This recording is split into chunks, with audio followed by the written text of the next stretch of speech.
Alrighty, we're going to do an example now where we're going to look at the actual amount of time that's going from between events from one frame to another.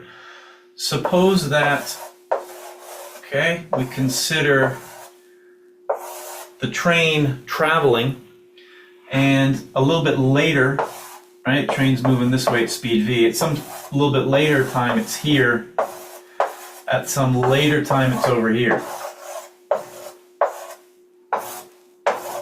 Okay, always traveling the same speed v, and it's got a light clock on it. Okay, so it's got a situation here where there's a light emitter and a light detector, and there's a mirror on the top. And this clock is very simple. All it does is it shoots a beam of light out, straight up, hits the mirror, comes straight back down. It detects that light, and every time the light gets detected, you hear a click. All right, so it's like it advances the clock. Now, that's what it looks like from the perspective of someone on the train. Okay? In other words, what it looks like from a person whose perspective is that they are at rest with respect to the clock, the light goes up, hits the mirror, the light goes back down, it's detected. Click, right? So if this pulses at a regular interval, then it's just like a clock. Now, I'm going to take the perspective of someone who is not on board the train, and the train is now moving relative to me. I'm standing out here, and I'm observing this light clock, and I'm saying, okay, what I want to find is that for someone on the train, what is the time between the clicks? So the time between the clicks, let's pick something relatively straightforward, like the height of the train car here. Suppose it's 3 meters, okay? So the clicks happen every 6 meters of time, okay? So the light goes out, comes back, 6 meters time later, click. Now, from the perspective of someone who's outside the train and out here on the platform, on say the earth frame, the light is not going to take a simple up-down path, right? The light is actually going to take the path that hits the mirror there, it goes down to the detector there, and is much longer. So if we say that the train travels 4 meters, like so, in between the light hitting on the top and then, I should say, between the light being emitted and the light hitting the top of the mirror, and then again another 4 meters from hitting the top to detecting, then I think you can see relatively straightforward that if it's me, who's me down here, who's measuring the time between clicks on the train clock, I'm going to get this path here, which was 5 meters. I'm going to get that path there, which is 5 meters. Right? I'm going to say that it was a total of 10 meters that the thing traveled, not 6. So, according to the train, this is delta t of the train. Okay, let's do this. I'd like to introduce this. I'm going to put an evaluation bar right here and say this is the frame I'm in. From the train's perspective, the time was up 3 meters, down 3 meters, so that's a 6 meters worth of travel time. Right? With c being 1, it's how far light travels in 6 meters, how much time light takes to go 6 meters. In this case, this is delta t from Earth. It's the 5 meter travel that way, it's the 5 meter travel that way, and that's 10 meters. Now, if you're relating, like we do, distance to time, then these are times, right? Because c is 1. So, the person on the ground here on Earth sees that it takes this clock 10 meters worth of time between it ticking. Okay, so that's from this delta t is indicative of from emission to detection how much time elapsed. 10 meters worth if I'm standing out here. If I'm on the train, how much time elapsed from emission to detection? Up 3 meters, down 3 meters, 6 meters worth of travel time. So the clock is ticking more slowly for someone who is watching the clock go past. This is the phenomenon of time dilation.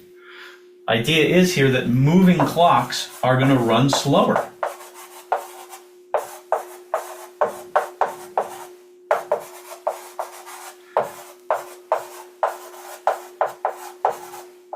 They run slower than what? Mine.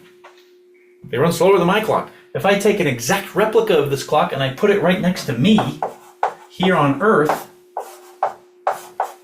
I'm measuring click, click, click, click, and I'm looking at the same exact clock here going click, click, click, slower time. In other words, what's dilated, meaning it's getting larger, is the time between clicks. The time between clicks is getting larger. Okay, so ultimately the time itself is running more slowly. Now, how to deal with this? Okay, well, let's take a look at a principle of calculation. I mentioned this in the first class we had, which is the idea that there's a distance. There's a space-time distance that everybody agrees on. It's like in Euclidean geometry, the Pythagorean theorem. In other words, if I have a point over here and a point over here, we may disagree on the coordinates of these points, right? If I'm measuring with an origin right here, I'm going to get a different set of coordinate points than you are because your origin is over here. Right, so you're measuring back to these coordinate points. So your coordinates are going to differ. But if we measure the distance between the two, we will agree. And the same type of thing's happening in space-time. We will disagree on the times that have elapsed.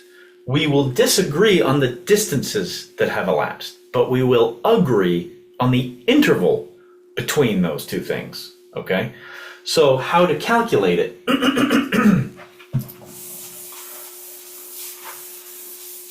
How to calculate it, it's known, the space-time interval itself is known as delta S, or possibly S if you like. Yeah, let's just call it, well, it's an interval. Let's call it delta S. All right, let's call it delta S squared. And ultimately how you do this is you take the time minus the distance, like so. All right, and the good news is this is an invariant. Okay, in other words, it's agreed upon by everybody. It's the same thing for everybody. So once you find this in one frame, you have found the size of it in all frames. Okay. So examine this case with the train, for example. I can tell you what the space-time interval is between the emission and detection of the light. Why? Because I can put myself right on the train and watch it go up and down and say that that is 6 meters. So if I look at delta S here is, well, there was 6 meters worth of time that elapsed between emission of the light and detection of the light. The clock, well, it didn't go anywhere. It was right there the whole time. So this, for the invariant, this space-time interval, according to someone on the train, is 6 meters. In other words, we would have squared it, subtracted 0, and then square rooted. Okay? So that was from the train perspective. Now, I use that fact that I found it in the train frame to say, okay, that's what it would be for everybody. And now I go to the Earth frame, where my person over here, okay, measured a 10-meter time. Okay, well, if the person here measured a 10-meter time,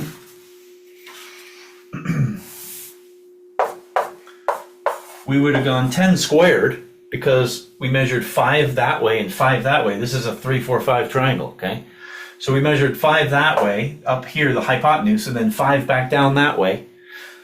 That was 10 total. And how far did the clock move for me during that interval? Well, if I look at it over here, I see it there. If I look at it over here, I see it there. 4 meters, 4 meters, 8 meters. 10 squared, 8 squared. You're going to notice that that's equal to 6 squared, and therefore is equal to square root of that 6. Okay? If I do the square root of the whole thing, fine, I'll do it. Well, no, you know what I'll do? I'll do this. Ha. Delta S is now the square root of that, which is the square root of that. Ha, there you go. 6 meters, so it checks out. Okay.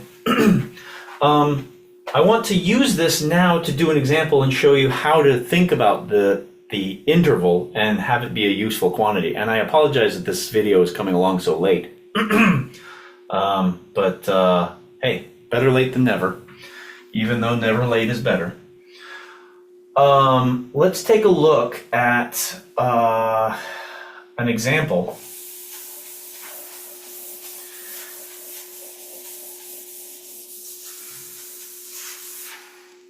Take a look at an example. This is the trip to Andromeda example. I believe this is in Taylor and Wheeler. I'm gonna try to fly my rocket ship to the Andromeda galaxy.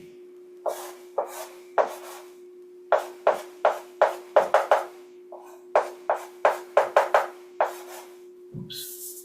All right, there's my rocket ship.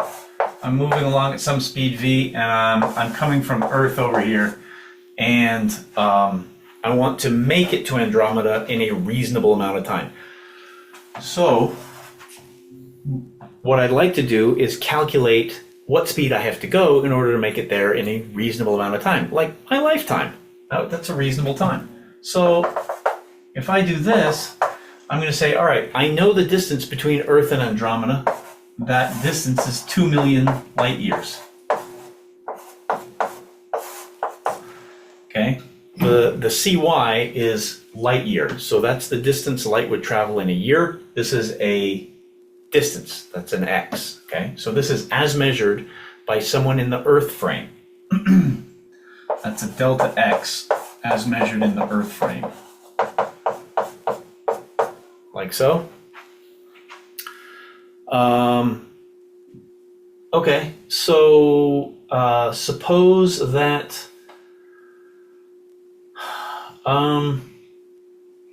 that we take a trip that starts, let me see here. Suppose that we take a trip that lasts just over 2 million years via Earth time. Okay, so delta t Earth. So this is like case A, right? Delta t Earth. We measure to be 2.01 times 10 to the 6th years. Okay, what's the speed that I'm going in order to get there? And then my question is, how much time elapses on the rocket while that's going on? All right, well, good news is here that we can transform between frames using the interval. Okay. So the speed by which we'll get there is going to be, no matter how you calculate this, no matter which frame you calculate it from, it has to be both quantities, the distance and the time, have to be measured in the same frame. And this is a common pitfall. You have to measure the same distance, you have to measure from the same frame the distance and the time. You can't mix the distance from one frame with the time from the other frame. All right, so you have to keep it in the same frame. If I'm going to do this, I already know delta x of Earth, and I know delta t of Earth. All right, so this means that I can find the speed. It's basically 2 divided by 2.01. And that's about equal to 0.995. Okay, if you like, it's 0.995 times the speed of light. Okay, but for us, speed of light's 1, so it's 0.995. Question now is, what's the time as measured from the rocket frame? Okay, so the time from the rocket frame, there's a real simple way to do this. I have the Earth time, I have the Earth distance, I can calculate the interval according to these two numbers. Once I have the interval, I'm going to go back to the rocket frame and I'm going to say, I want to know what the time is on the rocket frame. Okay? I'm going to delta S squared being delta T squared Earth minus delta X squared Earth. Both have to be Earth quantities. I'm going to set that equal to delta T rocket squared minus delta X rocket squared. Both rocket quantities, all right? No matter which frame I'm in, both have to be that frame. Rocket frame, Earth frame, okay? Okay, so I have both these numbers from the Earth frame, 2.01 and 2. And I can square those things and find delta S from the Earth frame, which is 2.01 squared minus 2 squared. And also there's a 10 to the 6th involved here, which I'm not going to square and then square root, but I'll just tack it on the end.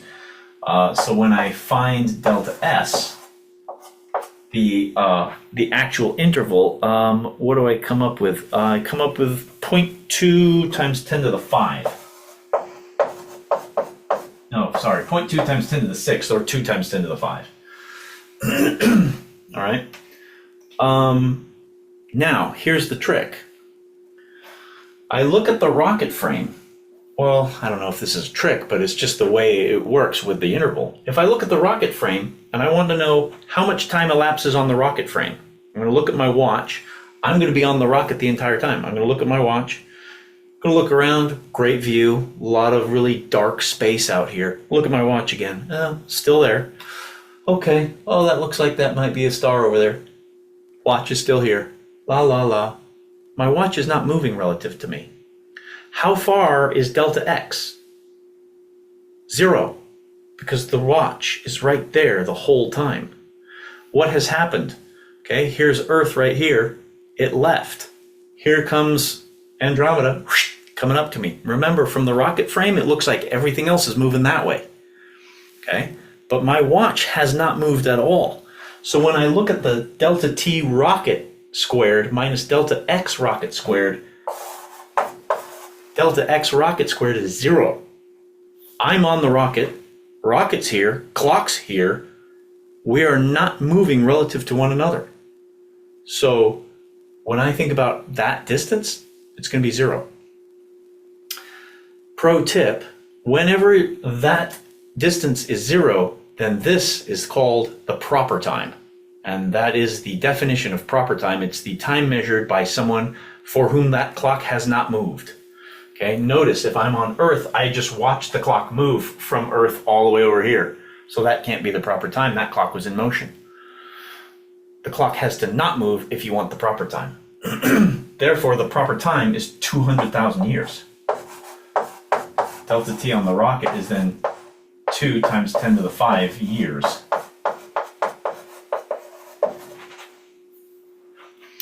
Okay, so at 0.995, it's going to take 200,000 years to get there. That seems a little long.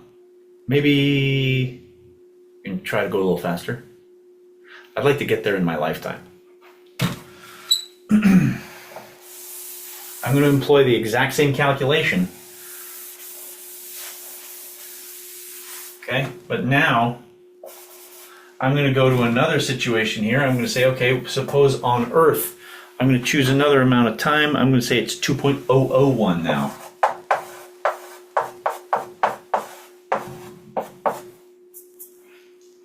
Okay, instead of 2.01, 2.001 years, million years. I'm going to do the exact same calculation, right? I'm going to say the distance as measured by someone on Earth. By the way, this would be the proper length between the two objects because they are not moving relative to one another. So this would be the proper length divided by the time, which is not proper from Earth's perspective, I would get a speed. Okay, I can do that. Divided by that, I'm going to get a speed. That speed is now 0.995. 99. How many do I have? 9995. All right, if I divide those two. If I now calculate how much time elapses on the rocket, I do the exact same interval calculation. I set my distance equal to 0. I find delta t of the rocket to be around 4,000 years. Okay, which is pretty good. But again, I'd really appreciate it if we could get there a little bit quicker than that. Okay, so what happens now if I want to just set the time? Okay, now instead of saying Earth time, I'm going to set rocket time. Now I'm going to set rocket time. And I'm going to say, I'm just going to choose this. I'm going to say 20 years. Okay, so my rocket time is 20 years. That sets the interval now. Okay, the interval is now 20 squared, which is 400. Okay, now I'm going to find how much time elapsed on Earth during my 20-year journey. I got to get there within my lifetime. I don't have much time left. Maybe 20 years. I don't know. You know, I do a class like this, it just makes you age, man, I tell you. So, what's the time on Earth if I have a 20-year rocket time? Okay, well, I know the interval now, and I know the proper length, so I can find the Earth time. Okay? Okay? Time on Earth is going to be squared, is going to be the interval plus Earth distance squared. In other words, it's going to be 400 plus, or if you like, 20 squared, plus 2 times 10 to the 6th squared. Okay, and then I'm going to take a square root of that, and I would find out what the Earth time is. So your calculator may or may not do this. It might be useful to use the binomial approximation in order to do this. But nonetheless, if I want to find the Earth time, and then I also want to find what speed I would need to go, I need to find the speed by taking the Earth distance and dividing by the Earth time.